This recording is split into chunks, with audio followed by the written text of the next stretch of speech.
costumbres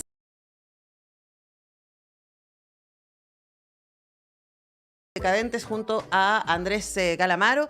Y ahora vamos a hablar de la gran Marta Carrasco, artista visual egresada además de la Universidad de Chile y que yo contaba ha sido parte de nuestra memoria visual de todos los que nacimos en los 70 y hacia adelante, ¿no? Porque parte de su trabajo ha estado armando nuestro imaginario en libros infantiles y juveniles, en la serie Papelucho, que además es muy bonito el ejercicio que ella hizo porque retomó los dibujos originales y les dio su propio estilo, pero también cierta idea de continuidad.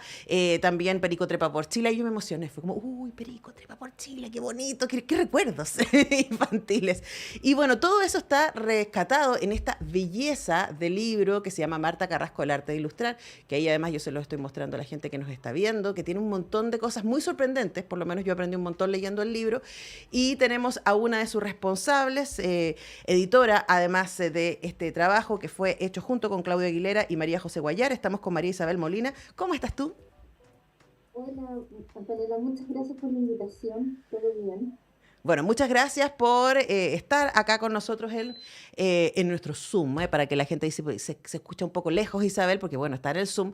¿Dónde estás, Isabel? Además, ¿estás lejos? Estoy en mi casa, que es de donde trabajo. Perfecto. Bueno, hablemos de Marta Carrasco y primero, ¿por qué a ustedes les pareció importante rescatar su trabajo, no solamente editando uno de sus libros, que hay un montón de ellos que creemos seriamente que necesitan ser reeditados para que alcancen nuevas audiencias, pero sobre todo contarnos su historia, ¿no? Y ayudarnos a poner en contexto aquellas cosas más conocidas de su producción. ¿De dónde viene este libro? Bueno, este libro es una investigación que comenzamos haciendo los tres autores, que somos Claudia Aguilera y María José Guayar, y quien les habla, como nos mencionaba, que empezó por el 2016, 2017. eh, Nos fuimos hasta el archivo que estaba resguardado en la casa, que era de la hija de Camila Kuhn, que tenía guardado todo lo que ella había dejado, maquetas, muchos originales, y una cantidad enorme de documentos que teníamos que primero revisar, guardar, ¿cómo se dice?, en cajas, en que estuviera suficientemente resguardado. Entonces, al principio hicimos todo un trabajo de archivo. Y al año siguiente, 2018, hicimos una exposición en el Centro Cultural de Las Condes, que fue una exposición en la que reunimos obras, también pinturas, mostramos originales de Papelucho, la abuela Panchita, que fue otro personaje muy querido, y bueno, ahí logramos poner un poco en perspectiva la larga trayectoria de esta autora, que no era tan conocida su nombre, ni como no había fotos de ella, pero sí muchos recordábamos a Papelucho y a Perico Trepa por Chile, también a Tata Colores. Ella fue quien diseñó el personaje y confeccionó los muñecos, porque también fue titiritera. Entonces, había mucho trabajo por hacer. Después se hizo otra exposición en la Biblioteca Nacional de Chile, pero lamentablemente esa estuvo poquito en exhibición porque la inauguramos en enero de 2020, y como bueno, todos sabemos, después las instituciones se cerraron porque tuvimos que estar en cuarentena. Entonces nos quedaba esta patita por hacer, que era el libro. ¿Ah? El libro en el que pudimos además mostrar muchos trabajos que en las exposiciones no pudimos mostrar porque el archivo es muy grande, tiene todo tipo de formatos, técnicas, hay muchísimas, qué sé yo, croqueras, distintos tipos de ilustraciones. Entonces todo eso lo tratamos de mostrar acá, hacer un muestrario de distintas como fases, etapas de su trabajo. Y además, la idea era poner en contextos, es decir, textos que dieran explicación de cómo había sido su biografía, cuáles fueron sus distintos intereses, sus focos de trabajo, la infancia, el lugar de la infancia en su trabajo, que fue de varias décadas. Ujú. Claro, y además pasan varias cosas con lo que nos cuentas, Isabel. Por un lado, reivindicar el trabajo muchas veces anónimo o que aparece como anónimo de parte de ilustradores y ilustradoras, ¿no?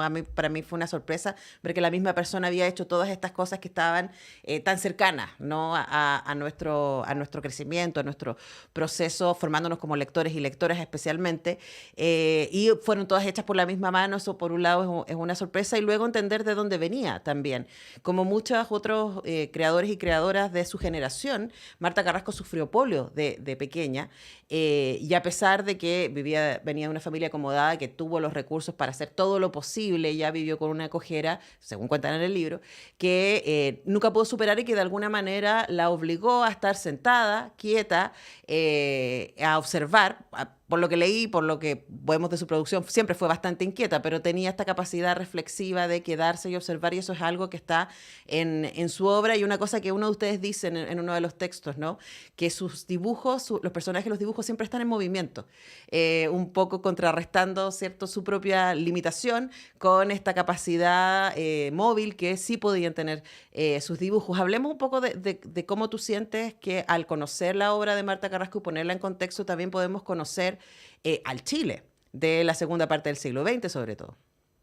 Bueno, es súper bueno tu pregunta porque Marta Carrasco trabajó desde los años 70, estuvo en la editorial Quimantú, que fue una editorial muy importante en su contexto, en su momento. Ella trabajó en la colección Cuncuna, que eran los libros para niños y niñas, y también en la revista Cabro Chico, que era una revista que era como, por decirlo de alguna manera, era la versión de El Peneca, de lo que había sido El Peneca en otra época, pero desde la perspectiva de la editorial Simantú, que quería relevar, por ejemplo, niños y niñas que nunca habían sido mostrados en las publicaciones infantiles.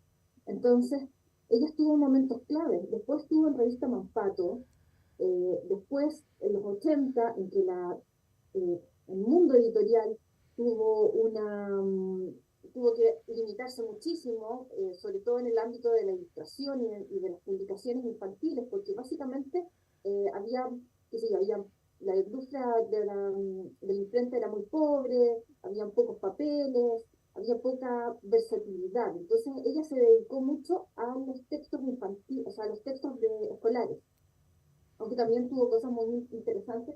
Por ejemplo, este libro que también tuvimos las adolescentes de finales de los 80, de los 90, que se llama Así soy yo.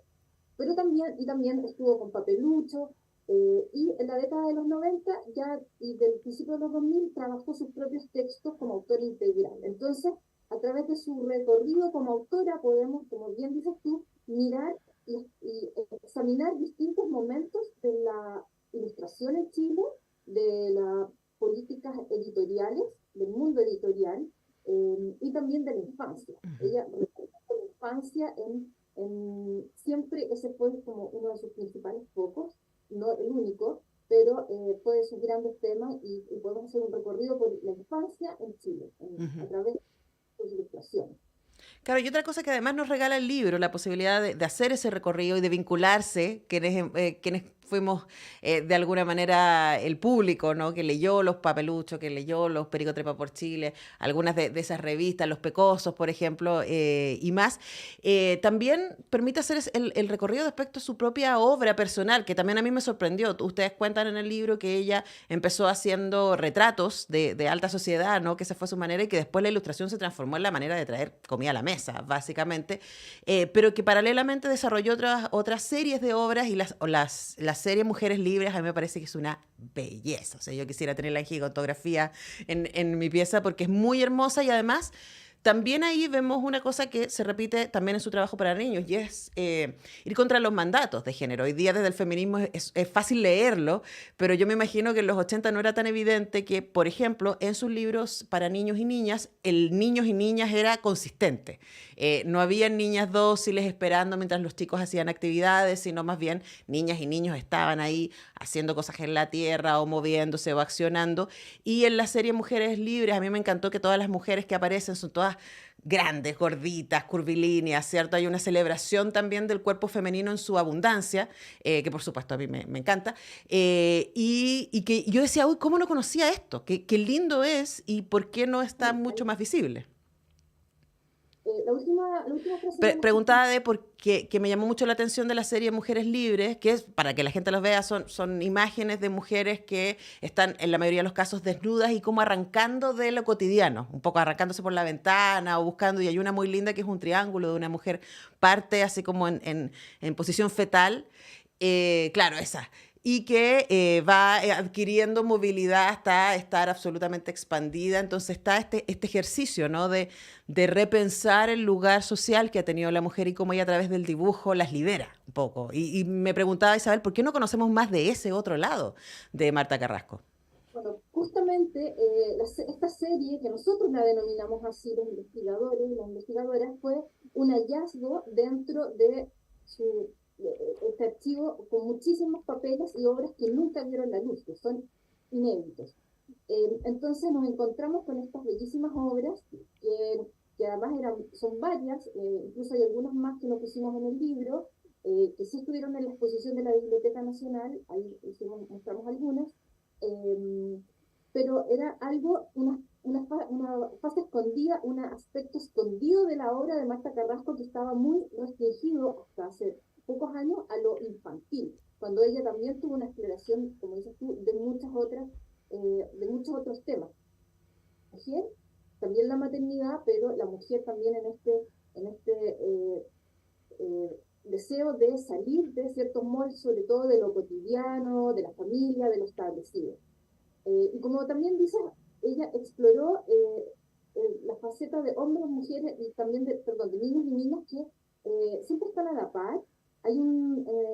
Encontramos una maqueta ella hizo varias maquetas, sobre todo después de un viaje que hizo a la Feria Infantil de Bolonia, en la que ella explora también materialidades, formas de hacer libros que en ese momento no estaban disponibles en Chile porque las editoriales solo hacían cosas muy básicas y la imprenta también hacían cosas muy básicas. Hoy vemos en los libros para niños y niñas que hay una cantidad de recursos, por ejemplo, hay libros con troqueles, libros que se despliegan, eso hoy día es mucho más común.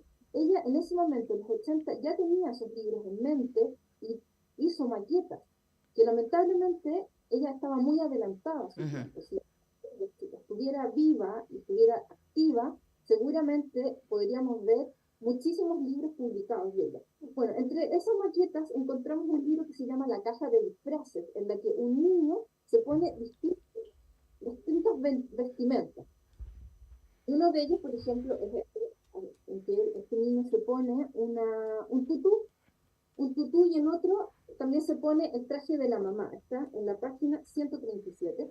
Sí, lo estoy buscando. A mí también me llamó mucho la atención esa imagen porque decía absolutamente no genérica, ¿no? Y es importante. Ahora, ese es el valor de poder conocer este libro, poder conocer la obra de Marta Carrasco. Me parece además que es muy inspirador para la gente que quiere dedicarse a la ilustración, que le interesa además el mundo. No solamente yo, a Isabel acá en el programa tengo cierta resistencia para usar el adjetivo infantil.